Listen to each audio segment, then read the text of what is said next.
Hello, friends. A very warm welcome to all of you and good morning, all of you. તો friends આજની આપણી જે MCQ series છે કે જેમાં આજે આપણે જનરલ એગ્રીકલ્ચરને લગતા મેઇનલી જે પણ આપણા સાયન્ટિસ્ટ છે કે જે લોકોએ આપણું એગ્રીકલ્ચર સેક્ટરમાં ઉન્નતિ થાય પ્રગતિ થાય એ માટે સારું એવું એને કન્ટ્રીબ્યુશન્સ આપેલું છે. તો એ કન્ટ્રીબ્યુશન્સના લીધે આપણી જે એગ્રીકલ્ચર, આપણું જે ઇકોનોમી છે, આપણું જે સીડ પ્રોડક્શન છે અને પ્રોડક્શન છે કે જેમાં ખૂબ સારો એવો વિકાસ થયો છે અને આપણે હરિયાળી ક્રાંતિને અચીવ કરી શક્યા છીએ. તો એ માટે જે પણ સાયન્ટિસ્ટો, જે પણ મહાન વ્યક્તિઓ છે કે જેનું યોગદાન છે એના રિલેટેડ આજનો આપણું જે એમસીક્યુ સિરીઝ છે મોસ્ટલી રહેલી છે.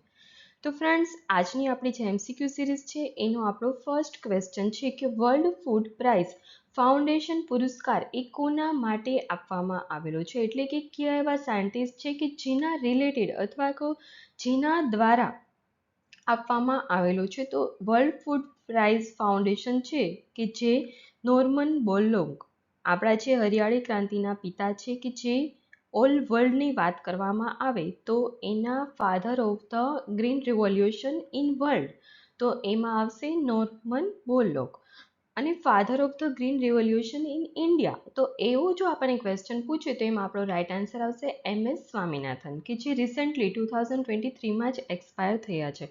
અને MS સ્વામિનાથનની જો વાત કરીએ તો તેમણે ફાર્મર કમિશન કે જે 2004માં એસ્ટાબ્લિશ કરેલું છે. ફાર્મર માટેનું એક આખું કમિશન છે કે જેમાં ફાર્મરના રાઇટ્સ અને ફાર્મરને પ્રોટેક્ટ કરવાનું હોય છે કે ખેડૂતો સાથે કંઈ અન્યાય ન થવો જોઈએ એ માટેનું આખું એક કમિશન છે કે જે ફાર્મર્સ કમિશન તરીકે આપણે ઓળખતા હોઈએ છીએ. ત્યારબાદ ફ્રેન્ડ્સ આજની આપણી એમસીક્યુ સિરીઝ છે કે જેને આગળ આપણે લઈ જઈએ એની પહેલાં તમે આપણી ચેનલ કૃષિ ભંડોળ છે એને લાઇક કરો, શેર કરો અને સબસ્ક્રાઈબ કરો. અને જે પણ ફ્રેન્ડ્સ આપણી જોડે નવા જોડાય છે તો જો એ લોકોને આપણી ટેલિગ્રામ ચેનલમાં જોડાવવું હોય તો લિંક છે એ ડિસ્ક્રિપ્શન બોક્સમાં આપેલી છે.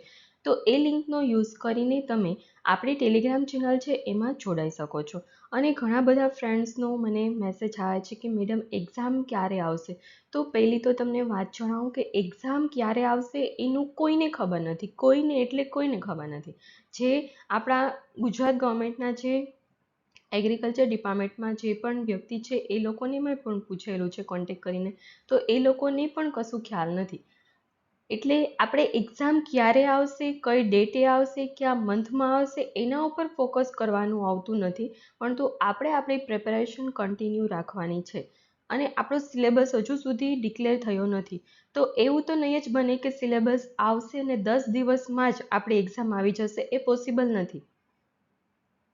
એટલે સિલેબસ આવશે તો થોડો આપણને ટાઈમ મળશે જ, પરંતુ આપણે સિલેબસની પણ વેઇટ કરવાની આવતી નથી. આપણે જે જનરલ એગ્રીકલ્ચર છે કે જે આપણે આપણા પ્રયત્નોથી કન્ટિન્યુ રાખવાનું છે.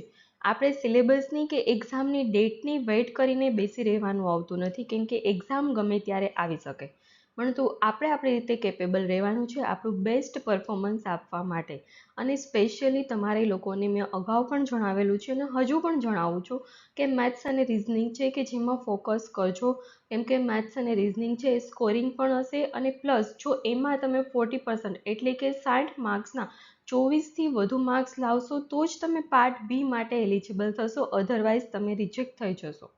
એટલે તમે એટલીસ્ટ એટલા તો એફર્ટ્સ કરજો જ કે તમારું પાર્ટ ઈ છે કે જેમાં 25+ તમે માર્ક્સ કવર અપ કરી શકો. અને પાર્ટ બી છે તો એમાં હું તમને એમસીક્યુ સિરીઝ છે કે જે હરરોજ કરાવું જ છું 15 એમસીક્યુ.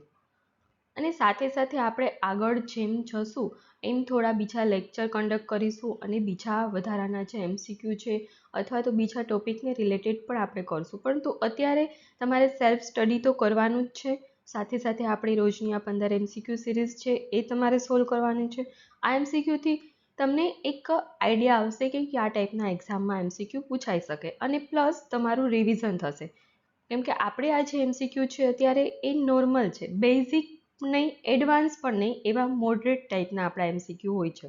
તો એ એમસીક્યુથી તમને ખ્યાલ આવે. અને આપણું આ જે એક્ઝામ છે કે જે ક્લાસ 3ની એક્ઝામ છે, એટલે તમે એવું જો એક્સપેક્ટ કરીને બેઠા હોય કે એક્ઝામમાં આ તો ઇઝી લેવલ છે, એક્ઝામમાં બહુ હાઈ લેવલનું પૂછાશે, તો એવું બનશે નહીં.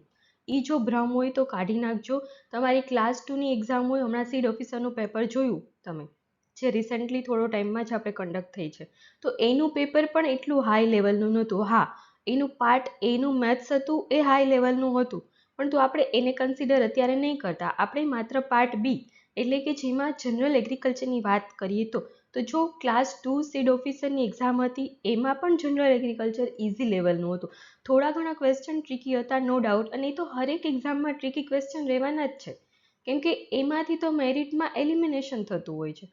બધાને જો સાવ 100 માર્ક્સ હોય કે 200 માર્ક્સ હોય તો એનું જો ઇઝી તમને પેપર આપી દે તો બધાને કેટલું મેરિટ હાઈ છે. તો મેરિટને થોડું આમ તેમ કરવા માટે થોડા ક્વેશ્ચન 5-10% જેટલા હાઈ હોય છે, અને હરેક એક્ઝામમાં હોય છે. આપણે એગ્રીકલ્ચર આસિસ્ટન્ટની એક્ઝામમાં પણ એ વસ્તુ બનશે જ. પણ તો મારું કહેવાનો તમને મતલબ એ છે કે જે વસ્તુ ઇઝી છે, જે કન્સેપ્ટ વાઇઝ છે ઇઝી, કે જે તમને ઇઝીલી તમે કવર અપ કરી શકો છો, તો એમાં તમારા માર્ક્સ કટ થવા જોઈએ નહીં. એમાં તમારા 100% તમારે પ્રિપરેશન કરવાનું છે કે એ ક્વેશ્ચન જે પણ ઇઝી હોય છે એમાં 100 આઉટ ઓફ 100 તમે માર્ક્સ લઈ શકો. જે ટ્રિકી ક્વેશ્ચન હશે એની વાત અલગ છે, તો એના માટે પણ આપણે પ્રિપરેશન કરશું જ, એવું નથી કે નહીં કરીએ. એટલે અગેન હું તમને કહું છું કે તમે એક્ઝામની ડેટ ક્યારે આવશે, સિલેબસ ક્યારે આવશે, એના ઉપર ફોકસ ના કરો. તમે તમારી સેલ્ફ પ્રિપેરેશન કરતા હોય તો સેલ્ફ પ્રિપેરેશન રાખો. કોઈ ક્લાસીસ જોઈન થયેલા હોય તો એ ક્લાસીસવાળા તમને જેમ એડવાઇસ કરે એ તમે કરો, ફોલોઅપ લ્યો, પરંતુ વ્યવસ્થિત રીતે તમારું તમે બેસ્ટ આપો કે જેથી એક્ઝામમાં પણ તમને એ યુઝફુલ થઈ શકે. ત્યારબાદ આપણે આપણો નેક્સ્ટ ક્વેશ્ચન છે એના પર જઈએ.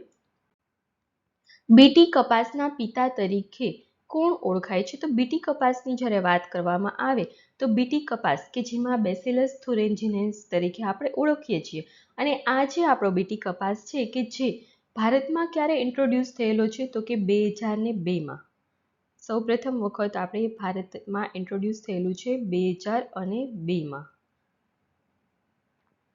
અને આ જે બીટી કપાસના પિતા તરીકે કોણ ઓળખાય છે? તો સીડી નાઈ, કે જે બીટી કપાસના પિતા તરીકે આપણે ઓળખતા હોઈએ છીએ. અને આ જે બીટી કપાસ છે કે જે ભારતમાં આવ્યો ત્યારબાદ ભારતનું જે આપણે કોટનનું પ્રોડક્શન છે એ પણ ઘણું ખરું ઇન્ક્રીઝ થયેલું છે. હાઇબ્રિડ કપાસ, બીટી કપાસ કે જે આપણા પ્રોડક્શનને ઇન્ક્રીઝ કરવામાં સારો એવો ભાગ ભજવ્યો છે. પરંતુ આપણને ખ્યાલ છે બીટી કપાસ કે જે એમાં કાર્સિનોજેનિક એક તત્વ રહેલું છે, અને એના લીધે જ બીટી કપાસ પછી એક પણ બીટી વેરાયટી છે કે જેને ગવર્મેન્ટે એલાવ કરેલી નથી, ઇમ્પ્લિમેન્ટેશન કરેલી નથી. ફોર એક્ઝામ્પલ આપણે વાત કરીએ તો બીટી બ્રિંજલ કે જે ઓલમોસ્ટ રેડી છે આપણા ઇન્ડિયામાં, પણ ગવર્મેન્ટે એના ઉપર બેન લગાવી દીધેલો છે. અને બીટી કપાસ છે કે જેના ઉપર બેન નથી લગાવ્યો, તો એનું મેઇન રીઝન શું છે? તો કે બીટી છે એમાં કાર્સિનોજેનિક તત્વ રહેલું છે, પરંતુ બીટી કપાસ કે જે ફાઇબર માટે આપણે મેઇનલી યુઝ કરતા હોઈએ છીએ, અને બીટી બ્રિંજલ કે જેને આપણે કન્ઝપ્શનમાં યુઝ કરીએ છીએ. કન્ઝપ્શન મીન્સ ધેટ આપણે બ્રિંજલ છે તો ખાવાના છીએ, પરંતુ કપાસ છે ને ખાતા નથી. હા, કપાસિયાનું જે તેલ હોય છે એ ઘણા લોકો ખાય છે, અને બીટી કપાસનું તેલ ખાવું એટલા માટે જ હિતાવહ નથી કેમ કે એમાં કાર્સિનોજેનિક તત્વ રહેલું છે. કાર્સિનોજેનિક જે તત્વ છે કે જે કેન્સર થવા માટે રિસ્પોન્સિબલ છે, અને એ તત્વના લીધે જ ગવર્મેન્ટ ઓફ ઇન્ડિયા છે કે જેમને બીટી બ્રિંજલ છે એના ઉપર બેન લગાવેલો છે. શા માટે? તો કે જો આપણે બીટી બ્રિંજલ ખાશું, એનું કન્ઝપ્શન કરશું, આપણે એને કન્ઝ્યુમ કરશું બ્રિંજલને, તો એના લીધે આપણા જે બોડી હશે એમાં કાર્સિનોજેનિક તત્વ છે કે જે એન્ટર થશે, અને કાર્સિનોજેનિક તત્વ જો એન્ટર આપણા બોડીમાં થશે તો આપણે ઇન્ડિયાની પોપ્યુલેશનમાં મોસ્ટલી કેન્સરના જે કેસો અત્યારે જોવા મળે છે એના કરતાં ક્યાંય ઘણા વધારે આપણને જોવા મળશે. અને એટલા માટે જ ગવર્મેન્ટે એક સેફગાર્ડ તરીકે જે બીટી બ્રિંજલ છે એના ઉપર બેન લગાવેલો છે. ત્યારબાદ આપણે વાત કરીએ આપણા નેક્સ્ટ ક્વેશ્ચનની. ભારતમાં છોડ વિજ્ઞાનના પિતા તરીકે કોણ ઓળખાય છે? છોડ વિજ્ઞાનના પિતા. છોડ વિજ્ઞાનના પિતા તરીકેની જો વાત કરવામાં આવે તો એમાં આપણો રાઇટ આન્સર છે E.J. બટલર, કે જેમને પ્લાન્ટ પેથોલોજીસ્ટ તરીકે પણ આપણે ઓળખતા હોઈએ છીએ. ત્યારબાદ આપણો નેક્સ્ટ ક્વેશ્ચન છે. નેશનલ ડેવલપમેન્ટ બોર્ડની સ્થાપના કયા વર્ષે કરવામાં આવેલી હતી? તો નેશનલ ડેવલપમેન્ટ બોર્ડ કે જેની સ્થાપના 1965માં કરવામાં આવેલી હતી. ત્યારબાદ આપણો નેક્સ્ટ ક્વેશ્ચન છે, આઈ ટુ હેડ અ ડ્રીમ પુસ્તકના લેખક કોણ હતા? તો આઈ ટુ હેડ અ ડ્રીમ એટલે કે મારી પાસે પણ એક સ્વપ્ન છે. તો એ પુસ્તકના લેખક હતા ડૉક્ટર વર્ગીસ કુરિયન. અને આ જે ડૉક્ટર વર્ગીસ કુરિયન છે કે જેમને આપણે વ્હાઇટ રિવોલ્યુશનના ફાધર તરીકે ઓળખીએ છીએ. અને શા માટે આપણે ડૉક્ટર વર્ગીસ કુરિયન છે એને વ્હાઇટ રિવોલ્યુશનના ફાધર તરીકે ઓળખીએ છીએ? કેમ કે એમણે સૌપ્રથમ વખત મિલ્ક રિવોલ્યુશન જે આપણી છે ભારતમાં એને સ્ટાર્ટ કરેલી હતી. અને આ જે વ્હાઇટ રિવોલ્યુશન છે, મિલ્ક રિવોલ્યુશન જે છે કે જેમને વિશ્વ સ્તરે પ્રસિદ્ધિ મેળવી હતી. આપણું જે અમૂલનું જે આખું કોઓપરેટિવ આખી સ્થાપી હતી કે જે વિશ્વમાં સૌપ્રથમ રેન્ક આવે છે આપણા અમૂલનો. અને દૂધ અને તેની ઉત્પાદન માટે અમૂલ એક બ્રાન્ડ છે અને એ બ્રાન્ડ છે એ ખૂબ સારી એવી છે. અને આ જે બ્રાન્ડ છે કે જે વિશ્વ વિખ્યાત છે અને એના માટે જેને સૌપ્રથમ વખત પ્રયત્નો કરેલા હતા એ છે ડૉક્ટર વર્ગીસ કુરિયન અને ત્રિભુવનદાસ પટેલ. તેમના બંનેના પ્રયત્નોથી ભારતમાં નહીં પરંતુ વિશ્વમાં અમૂલ છે કે જે પ્રખ્યાત બ્રાન્ડ એક ઊભી થયેલી છે. ત્યારબાદ આપણો નેક્સ્ટ ક્વેશ્ચન છે, ઓપરેશન ફ્લડનો સિદ્ધાંત એ કોની સાથે જોડાયેલો છે? ઓપરેશન ફ્લડ, સૌપ્રથમ તો ઓપરેશન ફ્લડ છે એ શું છે? તો કે એક આપણે જે દૂધની જે ક્રાંતિ થઈ હતી એમાં 3 અલગ અલગ સ્તરે જોવા મળ્યું હતું. ઓપરેશન ફ્લડ 1, 2 અને 3. અને આ જે ઓપરેશન ફ્લડ છે કે જેમાં દૂધ અને દૂધનું ઉત્પાદન કેવી રીતે આપણે વધારવું, કેવી રીતે એરિયા વાઇઝ વધારવું એના માટેનો આખો એક આ સિદ્ધાંત હતો કે જે ડૉક્ટર વર્ગીસ કુરિયને રજૂ કરેલો હતો. અને એ સિદ્ધાંતને ફોલો કરીને જ આપણી જે મિલ્ક રિવોલ્યુશન છે એમાં ખૂબ જ સારું આપણને એનું જે બેનિફિટ છે એ જોવા મળેલો હતો. એટલે અહીં આપણો રાઇટ આન્સર આવશે ડૉક્ટર વર્ગીસ કુરિયન કે જે ઓપરેશન ફ્લડ તરીકેનો સિદ્ધાંત છે કે જે રજૂ કર્યો હતો. અને ડૉક્ટર વર્ગીસ કુરિયન છે કે જે father of the milk revolution તરીકે પણ આપણે ઓળખતા હોઈએ છીએ. મિલ્ક રિવોલ્યુશન, વ્હાઇટ રિવોલ્યુશન બંને એક જ છે. ત્યારબાદ આપણો નેક્સ્ટ ક્વેશ્ચન છે, સજીવ અને નિર્જીવની અનુક્રિયા નામનું પુસ્તક એ કોણે લખેલું છે? તો સજીવ અને નિર્જીવની અનુક્રિયા નામનું જે પુસ્તક છે કે જે સર જગદીશચંદ્ર બોઝે લખેલું છે. અને આ જે સર જગદીશચંદ્ર બોઝ છે કે જેમને વનસ્પતિ પણ એના અથવા તો છોડ પર પણ સંગીતની અસર થાય છે એવું જેમને સંશોધન કર્યું હતું એ છે સર જગદીશચંદ્ર બોઝ. ત્યારબાદ આપણો નેક્સ્ટ ક્વેશ્ચન છે, નીચેના પૈકી કયા વૈજ્ઞાનિકનો જન્મ ગુજરાતમાં થયો હતો અને ગુજરાતમાં કપાસ નિષ્ણાંત તરીકે પ્રખ્યાત છે? તો એના માટે આપણો રાઇટ આન્સર આવશે ચંદ્રકાંત ટી પટેલ. અને આ જે ચંદ્રકાંત ટી પટેલ છે કે જેમને આપણે હાઇબ્રિડ કોટનના ફાધર તરીકે ઓળખીએ છીએ કે જેમને ગુજરાતમાં સુરત ખાતે જે આપણું કોટન રિસર્ચ સ્ટેશન છે કે જેમાં કામ કરેલું હતું અને તેમણે હાઇબ્રિડ કોટન 4 નામની જે વેરાયટી છે એ ડેવલપ કરેલી હતી. અને આ વેરાયટી છે કે જે ખૂબ જ પ્રખ્યાત હતી, હાઇબ્રિડ કોટન 4. ઓકે, HC એટલે હાઇબ્રિડ કોટન 4 વેરાયટી કે જેમને ચંદ્રકાંત ટી પટેલ છે કે જેમને વિકસાવી હતી. અને આ જે વેરાયટી છે કે જેના લીધે ખૂબ સારું એવું આપણે કોટનનું પ્રોડક્શન છે કે જે ઇન્ક્રીઝ કરી શક્યા હતા. ત્યારબાદ આપણો નેક્સ્ટ ક્વેશ્ચન છે, પ્રાણીશાસ્ત્રના પિતા તરીકે કોણ ઓળખાય છે? તો પ્રાણીશાસ્ત્ર છે કે જેના પિતા તરીકે આપણે એરિસ્ટોટલને ઓળખીએ છીએ. એટલે અહીં આપણો રાઇટ આન્સર આવશે એરિસ્ટોટલ. ત્યારબાદ આપણો નેક્સ્ટ ક્વેશ્ચન છે, મેઘધનુષ ક્રાંતિના પિતા તરીકે કોણ ઓળખાય છે? તો મેઘધનુષના ક્રાંતિ છે કે જેના પિતા તરીકે આપણે નીતિશ કુમારને ઓળખીએ છીએ. અને મેઘધનુષ ક્રાંતિ જે છે કે જે ઓવરઓલ પ્રોડક્શનને ઇન્ક્રીઝ કરવા માટે છે. એવું નહીં કે કોઈ સ્પેસિફિક કોમોડિટી, પરંતુ ઓવરઓલ પ્રોડક્શન કેવી રીતે આપણે ઇન્ક્રીઝ કરી શકીએ એ માટે મેઘધનુષ ક્રાંતિ જે છે જે મેઘધનુષ રિવોલ્યુશન એટલે કે રેઇનબો રિવોલ્યુશન તરીકે પણ આપણે ઓળખીએ છીએ. અને આ જે રિવોલ્યુશન છે કે જેમાં ઓવરઓલ પ્રોડક્શન છે કે જેને આપણે ઇન્ક્રીઝ કરવાનું હોય છે. અને એના ફાધર તરીકે આપણે નીતિશ કુમારને ઓળખીએ છીએ. ત્યારબાદ આપણો નેક્સ્ટ ક્વેશ્ચન છે,